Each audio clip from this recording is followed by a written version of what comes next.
लक्ष्मीं क्षीरसमुद्रराजतनयां श्रीरङ्गधामेश्वरी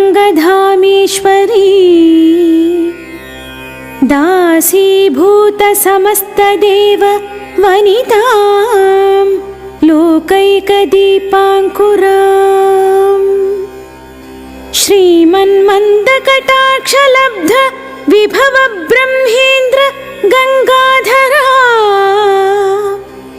त्वां त्रैलोक्यकुटुम्बिनी सरसिजां वन्दे मुकुन्दप्रिया। सिद्धलक्ष्मीर्मोक्षलक्ष्मीर्जयलक्ष्मी सरस्वती श्रीर्लक्ष्मी वरलक्ष्मी च प्रसन्ना मम सर्व